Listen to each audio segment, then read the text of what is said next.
I just got done watching an amazing scene on a Netflix show where there's a girl who's been raised up out of a difficult situation, but deep down she's afraid that maybe she's a fraud.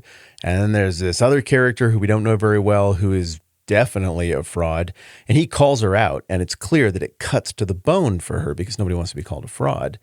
But then she flips it around and calls him out on his being a fraud. And it gets really through the armor for him, and he becomes very threatened, and the whole thing escalates, and it was a magnificent scene. And it reminds me, that is why I like programs that I know some of you don't like, because they tend to get into some of the things that are darker and more complex and more redemptive about people in ways that shows that are just trying not to offend, I don't think do quite as well. Once again, this is a place where I understand that some people are going to see this one way, some people are going to see this another way. Thank you for liking me, even though I like programming that is occasionally a little bit dark. I do have my reasons. Here's the thing, though. The fraud aspect is what stood out. And as I'm sitting there watching this masterfully constructed scene, you know what I'm feeling? All the ways that I might be a fraud, because I might be a fraud. I mean, doesn't that cross your mind still? It doesn't matter how old you are or how much you've done. At some point, you still feel like a vulnerable little kid that just doesn't know what they're doing and doesn't belong in the place that they are. And it's very, very easy for the right words or the right situation to cut through the armor and get down to that part of us that is always afraid that something about us is a fake. But there is a way to kill it, right? You've seen people who've killed that.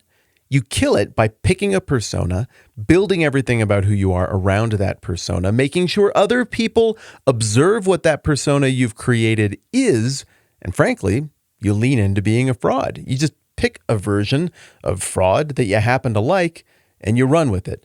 Now, I don't know, maybe that's a good thing, maybe it's a bad thing. It's not really what I'm talking about here. My point is that at least for most people, it seems like there are two choices in terms of what we do with that impulse to feel like we're a fraud. Lean into it, or battle it real hard and be hurt when it comes up and somebody suggests that maybe we are. Frankly, I think the latter is way more desirable than the former. It's better to get hurt from time to time as we try to be something that's authentic and real and vulnerable and that tells the truth to people than it is to constantly feel like we're just lying about everything by very nature of our existence. In Matthew chapter 6, you got a situation where you have an audience that is a mix of two people. You got people who are leaning into the fraud thing, and we're going to break down what that looked like here in just a minute. They've decided that they're not going to be vulnerable to any accusations of being fake, so they're going to pick a public religious persona, and they're going to do things externally that fit that archetype to the point that it is so masterful and so consistent that no one could ever deign to criticize them because they got the act down to a T.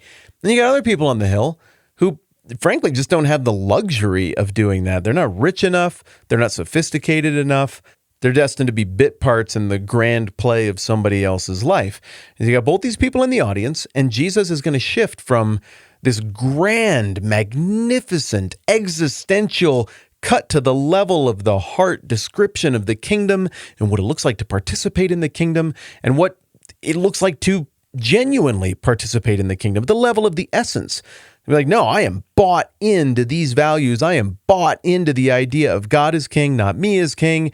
And I am bought into the idea that even though I'm committed to obeying God in the fulfilled sense, all the way at the level of the heart, I still know that my righteousness is from God and not from me. You got that. It's very, very honest, and it's very, very vulnerable. And then you got this other response that is overwhelming. I'm going to fake it. They come into conflict in what Jesus is describing as he talks again about spiritual disciplines, doing spiritual drills, practicing stuff, the physical external manifestations of spiritual things. And he talks first about the idea of giving, which was a core value to the original audience. Giving was not optional for these people. They had rightly been taught that from the beginning of time in God's relationship with his chosen people, the expectation was everything belongs to God. You effectively steward the things that God has given you, and you need to be generous with that. Now, what exactly that generosity looks like, why you do the generosity, that's where the wiggle room is, and that's what Jesus is jabbing at, and more than jabbing at, fulfilling right here in Matthew chapter 6. So it goes like this. Be careful not to do your acts of righteousness. Let me read that again because there are air quotes there. Be careful not to do your acts of righteousness before men to be seen by them. If you do, you'll have no reward from your Father in heaven. So when you give to the needy, don't announce it with trumpets as the hypocrites do in the synagogues and on the streets to be honored by men. I tell you the truth, they've received their reward in full. But when you give to the needy, don't let your left hand know what your right hand's doing, so that your giving may be in secret. Then your Father, who sees what's done in secret, will reward you. Wow, there's a lot there. and it does just cut to the quick. It gets all the way down to the level of who you are and what we're insecure about. Because there are going to be people who are going to hear Jesus saying this stuff, and they're going to be like, I am so fake. I want to say I believe this stuff and that I'm in, but honestly, like, my wife's into it. Now we have kids, and I want to give the impression that I'm into it, so I kind of play along. But I don't know if this is true at all or any of this is real. But now all of my friends are this thing, and I don't know what it would look like if I wasn't into it anymore, and I'd probably get a divorce if I walked away from it. And I don't understand the Bible that well or any of these religious things. I'm not a religious scholar. I don't know. Sometimes it seems like there might be a God. Sometimes it seems like there's not, but I'm supposed to give away some of my salary. And so I do, to just keep everything cool at home and make this thing move forward. There are people who were sitting there who felt like that. And when Jesus talks about the level of the heart and why people are doing it, that cut pretty close to home, I bet. There are people who were sitting there who heard this and they were like, he is talking about me because I give on the street corners. I mean, isn't that how we do giving, Larry? Like, we go to the street corners, right? Because we're doing this thing. We've agreed that there's kind of a persona. It's like pro wrestlers. We put on these outfits and, you know, these special Speedos, and then we go out and there's pomp and there's circumstance and there's like walk-up music and we stroll out to places. I mean, how would people know that we're religious if we don't do it in front of people? Am I missing something? Larry, help me out here. Once again, like, isn't this just what we've agreed that we do? And now Jesus is like, well, I mean, it is what you do. It's just completely fake and it's for all the wrong reasons. And so I'm guessing that the fraudulent nature that both of these crowds felt was something that kind of stung when Jesus said this. I'm also guessing that there were people who heard what Jesus said and it caused them to soften.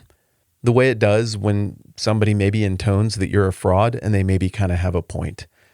And maybe you don't want to admit it and you kind of put up the guard and you deflect and do the things you got to do to survive. But when you're driving home after that, when you're hanging up the phone and laying in bed and staring at the ceiling after that conversation or that text exchange, you're like, she really has a point. I'm not totally honest about this stuff.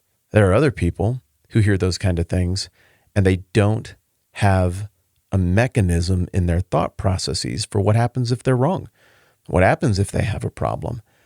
And for people like that, this isn't the kind of thing that draws out this sense of reflection. This is the kind of thing that draws out a sense of, I hate you, person who pointed this out. I hate you because you see what is true, and I have to dispose of you because anyone who sees my enormous manipulation is a huge risk to my gig.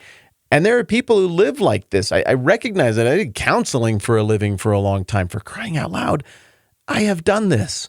I have crafted versions of myself in moments socially where I built this whole thing to just avoid being a fraud. And when somebody pushed back on that, it didn't soften me. It made me put up my defenses and get ready to fight however hard I had to fight to defend. Likewise here, I think this passage and the next two that come after it are a huge turning point in the relationship between Jesus and those whose hearts were going to be softened to what he was saying, and between Jesus and those who had no mechanism for being wrong and absolutely could not abide, could not stand to have someone who sees exactly what is wrong with them, pointing it out in a way that other people might notice, because then the gig is up. And that is when the crazy comes out.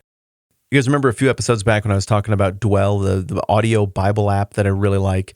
And you got to understand, I'm not going to vouch for stupid stuff that I think is dumb here, that violates the trust between us and it's just gross and would make me feel gross. And hey, like a fraud.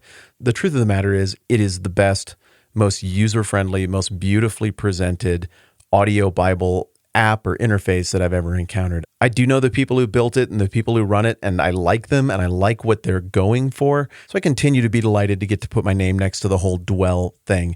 It's an app for your phone. You can go and check it out. iPhone, Android, whatever. You're smart. You know how to track that stuff down. But here's the deal right now. You got the whole COVID-19 thing going on. Everybody's scrambling to figure out in a church setting how to connect with people, and everybody's rhythms on, well, frankly, some of the weird stuff, but also a whole lot of the good stuff, like how we encounter the Bible every day is disrupted. And so they started giving this church version of the app away for free to anybody who's a part of a church. So here's the deal. If you're a pastor or you're on staff at a church in any way, you can go to dwellapp.io/COVID-19. The link's going to be down below in the description, of course. And you can get your church set up with this thing. And it's not a deal for big churches or little churches. It's for everybody. You don't have to put in a credit card or anything weird. It's just meant to be, here you go. We connect with you as a church. And then as a church, you can give that away and let your congregation make use of it during this time. And I don't think this is a forever thing, but it's definitely a for now thing to supplement the way churches are serving people in their congregation.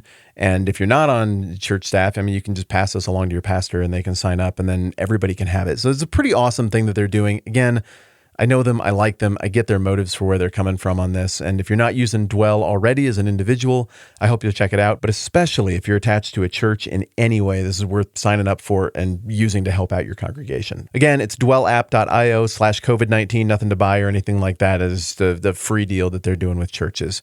Tomorrow, we're going to break down this text way more and get kind of past the emotional side of it and into what's actually happening in between the lines. And I especially want to talk about one word in particular that I think is crazy interesting in the original language. All right, we'll hit pause there, my friends. I'm Matt. This is the 10-Minute Bible Hour podcast. I'll catch you tomorrow.